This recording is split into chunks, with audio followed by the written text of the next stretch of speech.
আসসালামু আলাইকুম। আশা করছি সবাই ভালো আছেন। তো আজকে আমি আপনাদেরকে দেখাবো ২০২৫ সালের বিএড এর রেজাল্ট আপনারা কিভাবে দেখবেন বা কিভাবে চেক করবেন। তো ১ম এ ভিডিও শুরু করার আগে একটু দুটো কথা বলি। ঠিক আমি যে মুহূর্তে ভিডিওটা তৈরি করতেছি, এই মুহূর্তে হয়তোবা রেজাল্ট পাবলিশ হয় নাই।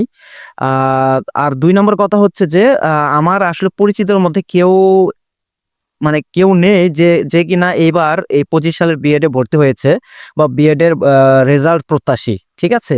সো আমি কারো আসলে কোনো ইনফরমেশন জোগাড় করে বা ইনফরমেশন সংগ্রহ করে আপনাদেরকে যে আমি দেখাবো, মানে ফুল ভিডিও দেখাবো বা সম্পূর্ণ প্রসেস দেখাবো সেটা আসলে সম্ভব হয়ে উঠতেছে না। তবে আমি মোটামুটি ৯০% প্রসেস আপনাদেরকে দেখে দিচ্ছি। ৯০ থেকে ৯৫% প্রসেসিংটা আমি শুরু করতেছি। তার আগে একটা জিনিস একটু মাথায় রাখবেন। আপনাদেরকে যেকোনো একটা মোবাইল বা আপনি যদি কম্পিউটার, ল্যাপটপ, ডেস্কটপ যেটাই ইউজ করেন না কেন, জাস্ট প্রত্যেকটার ক্ষেত্রে একই ইন্টারফেস। জাস্ট এটা মাথায় রাখেন। অনেক সময় কম্পিউটার এবং মোবাইলের ইন্টারফেসটি একটু আলাদা, আলাদা হয়ে থাকে। তো কথা অনেক হলো।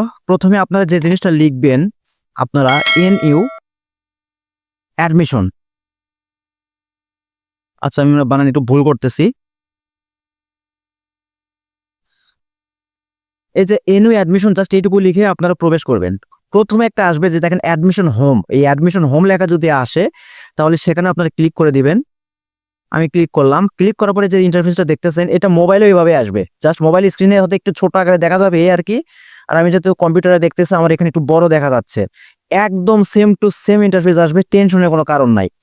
আর আরেকটা কথা, এটা করতে গেলে আপনার কিন্তু একটা ভর্তির যে রোল, মানে আপনি অ্যাপ্লিকেন্ট কপিতে আপনার রোল এবং পিন আছে, সেই পিনটা লাগবে। আর কারো যদি ভর্তি রোল ও পিন হারিয়ে গিয়ে থাকে, সেক্ষেত্রে আপনি যে এখানে ক্লিক করে পুনরুদ্ধার করতে পারবেন। তো এইটা আর আজকে আমি দেখাচ্ছি না।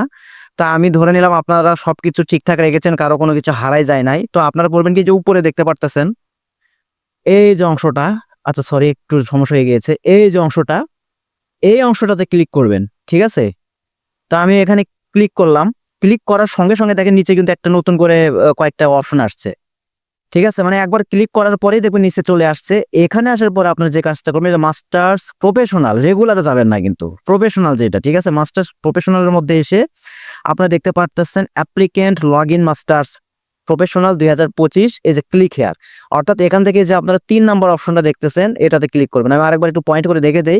মাস্টার্স প্রফেশনালে আসার পরে আপনারা এই যে এইটাতে ক্লিক করবেন। ঠিক আছে? এই যে এইটা দেখতে পারতেছেন। আমি এই যে ক্লিক হেয়ার, এখানে এই ক্লিকের উপর ক্লিক করতে হবে কিন্তু। আমি ক্লিক করে দিলাম। এরকম একটা ইন্টারফেস চলে আসছে। এই তো এবার হবে মেইন খেলা। এই যে অ্যাডমিশন রোল, ঠিক আছে?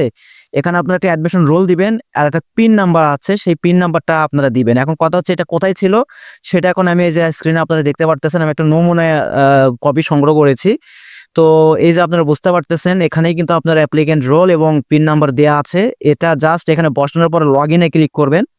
লগইনে ক্লিক করলেই দেখবেন যে আপনার যে ছবিটা দেয়া আছে অ্যাপ্লিক্যান্ট কপিতে, সেই ছবিটা চলে আসবে এবং ছবির নিচে হয়তোবা লেখা থাকবে, ধরেন আপনাদের রংপুর, যেহেতু আমার নিজের বিভাগ রংপুর, হয়তো সেজন্য বলতেছি যে আপনারা যারা ধরে নিলাম তর্কের খাতিরে আপনি রংপুর থেকে হয়তোবা এটা মানে ভর্তি হওয়ার জন্য অ্যাপ্লিকেশন করেছিলেন। ওই ওখানে লেখা উঠবে যে welcome to Rangpur teachers training college, বা এরকম ভাবে ওইভাবে লেখা আসবে। তার মানে আপনি বুঝতে পারলেন যে আপনি হয়ে গিয়েছেন, আলহামদুলিল্লাহ। ঠিক আছে? আপনার কাজ শেষ। তো মোটামুটি এইভাবে আপনার রোলটা দেখতে সরি রেজাল্টটা দেখতে পারবেন। তো আমার কাছে যেহেতু ভাই কারো কোনো রোল বা পিন নাম্বার নাই, সো আমি আর পরবর্তী পর্যায়টা দেখাতে পারলাম না। তো মোটামুটি ৯০-৯৫% কাজ শেষ ভাই। ঠিক আছে? তো ওইটা পাওয়ার পরে ওইটা আসার পর আপনারা চাইলে ওটা ডাউনলোড করে বা যাই হোক ওইটা আবার নামাই নিয়েন বা সংরক্ষণ করে রাখেন। তো এটা হইতেছে মেইনলি আজকের ভিডিও। তো দেখা হচ্ছে নেক্সট কোনো একটি ভিডিওতে। আর তারপরেও যদি কারো কোনো প্রশ্ন থাকে বা কোনো সমস্যা থাকে অবশ্যই আমাকে কমেন্ট করবেন। আমি চেষ্টা করব যথাযথ সাহায্য সহযোগিতা করবার। তো আজকের মতন এ পর্যন্তই। সবাই ভালো থাকবেন। খোদা হাফেজ।